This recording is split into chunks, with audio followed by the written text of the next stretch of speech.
They say when you marry for love, everything else will fall into place. Maybe they never tried building a business with an empty wallet and a crying newborn in the next room. Maybe they never stood in front of the woman they adored and realized her love had an expiration date. I met Margot on a rainy Thursday at a local art gallery. She had this way of staring at a painting like it was whispering secrets only she could hear. I was hooked. 2 years later, we got married in a small ceremony under an oak tree behind my parents' house. There were fairy lights strung between the branches and jazz playing softly from a speaker that kept skipping. It was perfect. Back then, I had dreams. I was starting a custom furniture business from our garage. Margot supported me at first. She'd bring me coffee while I carved wood late into the night, kiss me on the cheek and whisper, "I believe in you." But dreams cost money, and belief doesn't pay the bills. When our daughter Lisa was born, the cracks started to show. Margot wanted a nanny, a bigger house, better clothes, organic everything. I wanted to keep our lights on and not lose the house. "You call this living?" she'd snap, throwing a grocery receipt on the counter. "A real man would make sure his family never needed anything." I'd say nothing, not because I agreed, but because I was too damn tired to fight. I thought I could fix it if I just worked harder. That was my biggest mistake. Thinking love could survive resentment. One night I found her iPad left on the couch, not snooping, just picking it. Up to charge it, but the screen lit up. A message preview from someone named A. It read, "You should have worn that red dress again. I haven't stopped thinking about you since Zurich." My blood ran cold. I opened the conversation. There were pictures, flirty texts, voice notes. She'd been seeing someone behind my back, and not just anyone. A wealthy European who apparently knew how to make her feel like the queen she believed she was. The next morning, I confronted her. She didn't cry, didn't deny. She looked me straight in the eyes and said, "I'm leaving for Switzerland. I'm marrying someone who actually knows how to take care of a woman." And then, the knife in my gut. "I'm not taking Lisa. She'll be better off with you." She packed a single suitcase. On the kitchen table, she left a folded letter, titled "No Goodbyes." Inside was a single sentence. "This life isn't for me, no emotion, no apology. Just a clean break like I was some failed project she had outgrown." Lisa was barely 2 when her mother disappeared from her life. I told her Mommy had to go on a long trip. She cried for nights, clutching her mother's scarf like it was the last thread of a dream she couldn't remember. I was broken. I didn't know how to be a single dad. I didn't know how to run a business and be everything for a little girl who didn't understand why the woman who gave birth to her didn't want her. My mother, bless her, moved in a week later. She was a retired literature translator, fluent in German. She took care of Lisa while I threw myself into work, determined to build something out of the ruins. I started small, coffee tables, bookshelves, word spread. Soon I had a workshop, employees, and finally, profit. Lisa grew up surrounded by wood dust, love, and German fairy tales read to her at night by her grandmother. She had my eyes and Margot's stubbornness. She was brilliant, curious, and full of questions I couldn't always answer. But she missed her mother. God, how she missed her. When she turned 6 and started school, everything changed. I remember the first day vividly. She wore a yellow dress with white flowers and carried a backpack too big for her little frame. I took a picture of her on the front porch, smiling, hopeful, innocent. She came home quiet that day. I asked how school was. "They all have mommies," she whispered. "One mommy packed cookies, one mommy held hands, one mommy kissed a scraped knee." Then she looked up at me with those big, searching eyes and asked the question that shattered me. "Daddy, why don't I have a mommy?" I froze. I wanted to lie. I wanted to protect her. But I just knelt and hugged her tight, hoping my silence wouldn't hurt more than the truth someday would. That night, she took out a crayon and drew a family. A little girl, a dog, a daddy, and a blank space with the word "Mommy" written over it. I cried silently in the hallway, watching her tape it to the wall above her bed. Margot hadn't called, hadn't written. Not once. It was as if Lisa never existed. My daughter learned German songs before she could read English. She could say, Ich vermisse dich, Mama, before she ever understood what I miss you, Mommy really meant. My business was thriving, but my heart wasn't. Every success felt hollow when I saw my daughter's longing stare as other kids ran into their mother's arms at school pickups. I gave her everything I could: ballet lessons, puppets, a puppy-shaped nightlight that barked when you pressed its nose.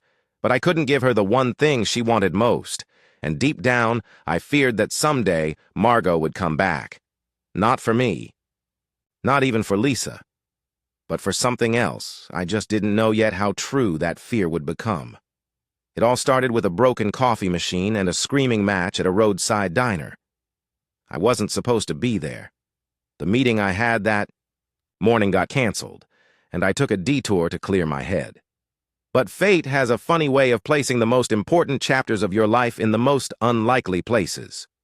She stood behind the counter, arguing with the manager in front of a room full of half-interested truckers and retirees chewing on cold toast. Her name tag read Rachel, though the manager kept shouting, "Ray," like a curse word. "You want respect?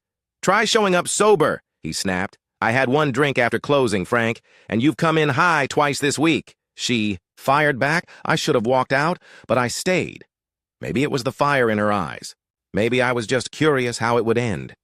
She threw her apron at him, muttered something about dignity, and stormed out, but not before knocking over a tray of dishes on her way. The whole place froze. Then someone laughed. I didn't. I found her sitting outside by the dumpsters, lighting a cigarette with shaking hands. "You don't look like the kind of guy who eats diner meatloaf," she said, not looking at me. "I don't," I replied, "but I do know someone who needs a role filled." She squinted at me. "Excuse me?" And so, beneath the low hum of neon lights and the smell of stale coffee, I made the strangest offer I've ever made in my life. My daughter. She's 6. She needs a mother figure, not a real one, just someone to pretend.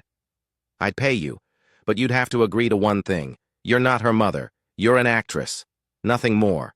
She blinked. You're insane. Maybe. But the job comes with free housing, meals, and a steady paycheck. There was a long silence. Then she asked, "How long?" 3 months, maybe less. Just until she stops asking me to find her a mom. Rachel didn't smile. She didn't cry. She just stood up, took one last drag of her cigarette, and said, "Fine. But don't expect hugs and cookies." When I brought her home, my mother nearly dropped her teacup.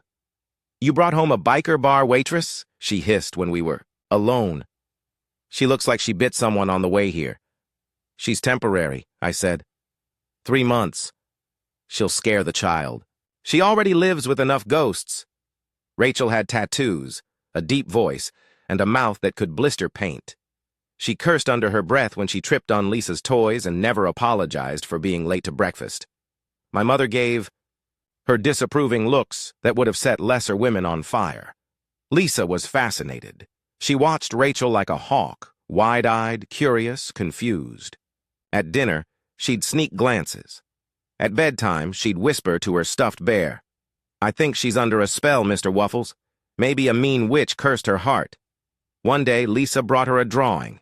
It was a little crooked heart, colored in red crayon. Inside, she'd written, "You're almost my mommy." Rachel stared at it for a long time, then folded it up, stuck it in her coat pocket, and grumbled something about sappy kids. But after that, she stopped cursing in front of Lisa. Small victories. The real turning point came with a puppy. A mutt showed up on our porch one morning, soaking wet, ribs showing, one ear half missing. Lisa fell in love instantly. "Can we keep him, Daddy? Please? I'll name him Buster." I was going to say no, I had a list of reasons, but Rachel said something first. "Damn dog's got eyes like mine." That was the only approval Lisa needed. Over. The next few weeks, Buster became the silent therapist none of us asked for. He followed Lisa everywhere, slept curled at her feet, barked when she cried, wagged when she smiled, and Rachel changed. She started cooking dinner, awkward, overspiced casseroles, but they were meals. She brushed Lisa's hair once. It was a disaster, but Lisa giggled the whole time. One evening I came home late from work and found the three of them, Lisa, Rachel, and Buster, snuggled on the couch. A Disney movie played softly in the background. Lisa had fallen asleep on Rachel's lap. Buster was snoring at her feet. Rachel was staring blankly at the screen, hand resting protectively on Lisa's back. She didn't notice me watching. That night, I lay awake wondering what the hell I had done. This wasn't part of the plan. She was supposed to be temporary, emotionless, just a placeholder to help Lisa cope. Instead, I saw something in Rachel's eyes that night that scared me more than anything. Care. She cared. And Lisa loved her. She started calling her Ray Mama by accident, then corrected herself with a blush. My mother stopped criticizing Rachel. Sometimes I'd find them talking in the kitchen, sipping tea, my mom quietly nodding along as Rachel told some story from her rough past. I should have been happy. But instead, I panicked. I began pulling away, staying late at work, avoiding dinners. I watched from a distance as my daughter laughed more than she had in years, and I hated myself for thinking it couldn't last. This was supposed to be simple, but somehow, this woman from nowhere had built a life between my daughter's laughter and my mother's cautious approval. She had planted herself in the cracks of our broken family and started to bloom, and I didn't know what terrified me more, that she might stay, or that one day she might leave. It had been just over 2 months since Rachel entered our lives, and for the first time in years, I felt like the air inside our house wasn't so heavy anymore. Lisa was laughing more. Buster, our scruffy little mutt, had found every corner of the house to nap in. My mother no longer flinched at the sound of Rachel's boots in the hallway. And me? I'd stopped waking up every night, expecting the silence of abandonment. So, when a supplier in Oregon requested an on-site consultation, I agreed. A short trip, just 2 weeks. A chance to clear my head and come back with fresh eyes and a final decision. It was time. Rachel had done what she came to do. Lisa was stronger now, more grounded. The contract was nearing its end. I told myself I'd thank her, pay her generously, and part ways before anyone got more attached. But life has its own cruel timing. The first few days of the trip went smoothly. I checked in every night. My mom reported things were perfect. Lisa was thriving. Rachel had cooked something called meatloaf surprise that actually didn't poison anyone. Even Buster had stopped chewing on the couch legs. And then, the phone stopped ringing. I tried to brush it off. Maybe they were busy. Maybe Lisa had a cold. But on the 7th day, I called again, and my mother's voice was different, tense, shaky. "She's back," she said. I knew exactly who she meant. "She showed up at the door like some celebrity," my mother continued, "wearing a white coat, sunglasses, smelling like money and sin." What did she say? She said she missed her daughter, that she wanted to be a part of Lisa's life again, that she made a mistake leaving. I tried to stop her, but Lisa ran into her arms before I could even think. By the time I managed to get on the next flight home, 4 days had passed. In that time, Margot had embedded herself like a polished, smiling snake into our home. She brought gifts, dolls with silk dresses, a pink tablet loaded with glittery games, a necklace with Lisa's name engraved in gold. She called Lisa sweetheart and baby girl in a syrupy tone that made my mother's skin crawl. Lisa, starved for maternal affection, drank it in like water in the desert. Rachel had gone silent, not hostile, not angry, just absent. I was told she'd taken to walking Buster for hours, wandering the neighborhood with her hoodie pulled low and her headphones loud. And Margot? She was in full performance mode, cooking dinners, laughing too loud, sitting at the edge of Lisa's bed, reading bedtime stories as if she'd never missed a night. But it was all a lie. It happened on a Wednesday afternoon. Lisa had been playing in the living room, pretending her dolls were having a tea party in Paris. Margot stepped into the hallway to take a call. She thought Lisa wouldn't understand, because Margot, in her arrogance, forgot one thing. Lisa spoke German fluently. The call was short. Too short. Lisa later told me she only caught parts of it, but they were enough. "He'll pay." Don't worry, I said he asked for more money to keep her. He'll believe it. Transfer should hit tomorrow. Lisa froze. She recognized the voice. On the other end, a man speaking quickly, angrily. Then Margot again. I'll send you the photos. She looks just like me. The Swiss idiot will eat it up. Lisa's world crumbled. She tiptoed back to her room, climbed under her blanket, and cried into her pillow. She clutched Mr. Wuffles, her worn-out teddy bear, and whispered the words no child should ever say. My mommy wants to sell me. That night, Lisa didn't eat dinner. She claimed she was tired. Margot didn't seem to care. She was too busy, taking selfies with Lisa's gifts, snapping pictures of her with the new tablet, and whispering into her phone in German. Lisa waited until everyone was asleep. Then she dug out an old toy phone I'd given her long ago, one with a real audio recorder. I had shown her how to use it once just for fun. Now it was her secret weapon. She pressed record and whispered everything. I don't want to go with her. I think she's lying. She says Daddy asked for money, but he would never do that. I don't want to be money.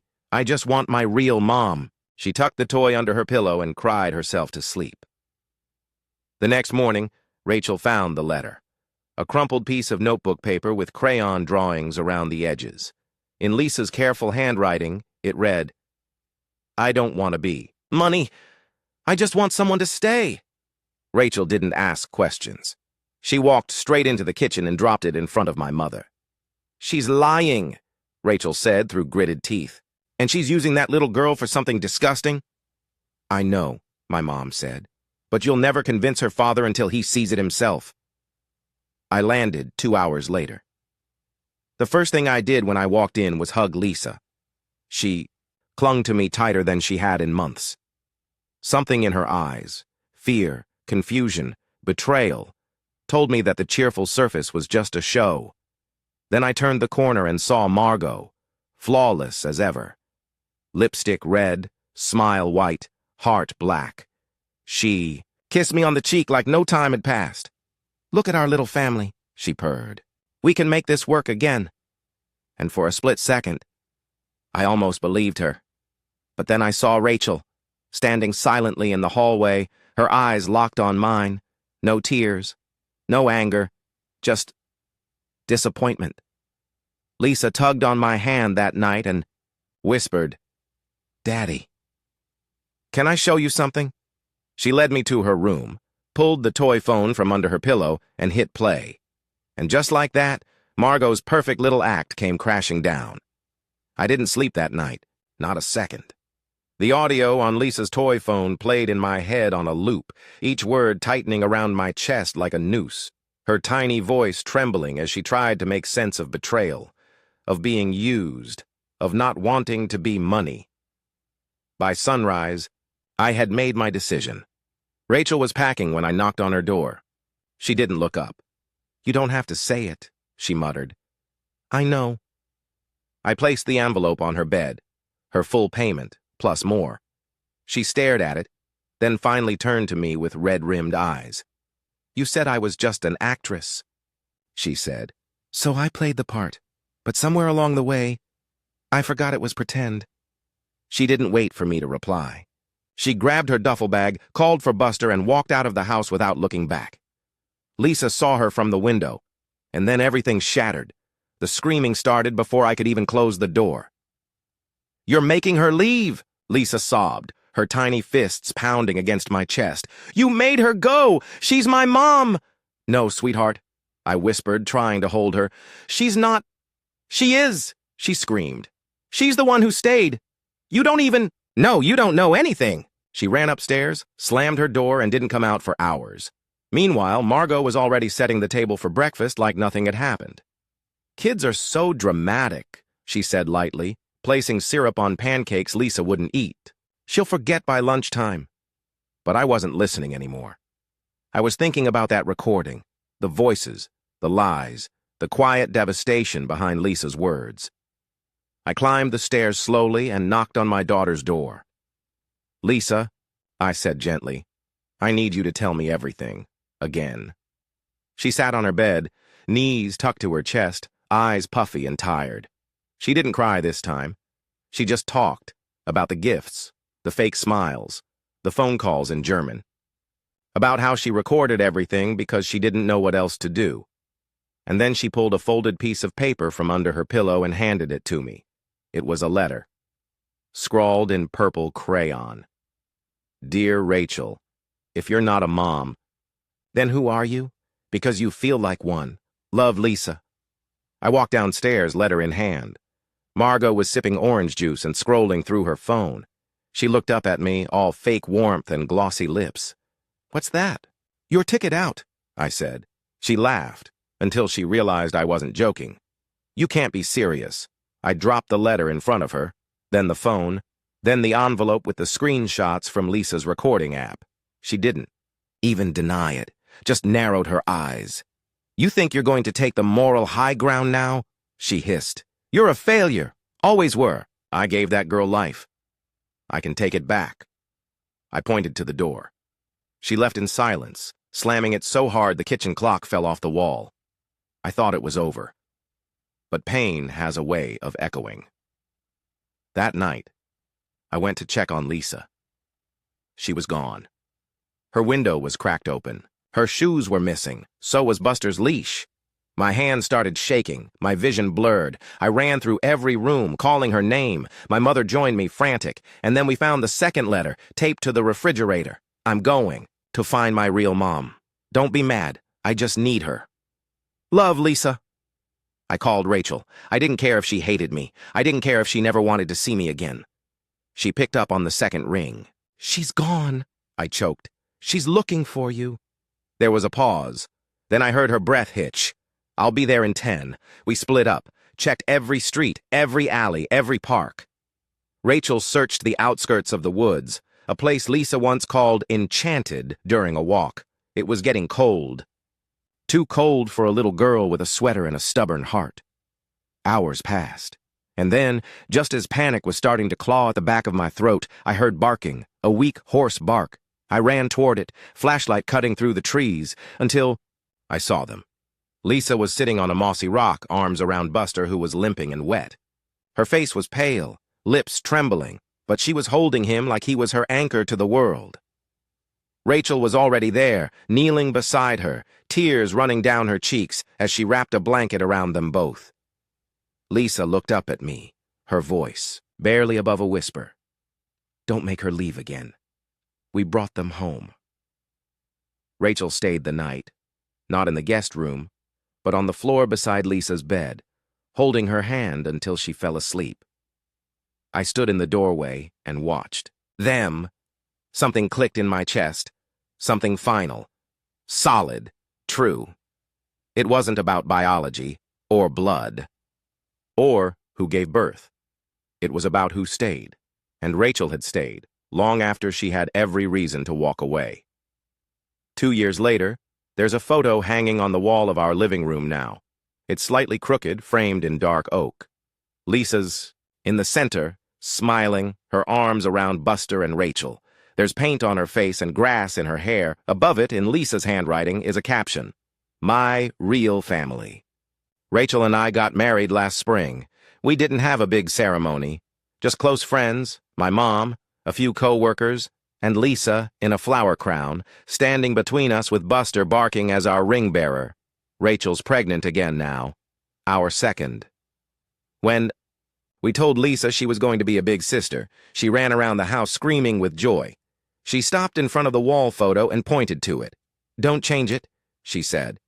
This is how we started, and maybe that's what life really is. Not a perfect plan, not a flawless beginning, but a broken road that somehow leads you exactly where you're meant to be.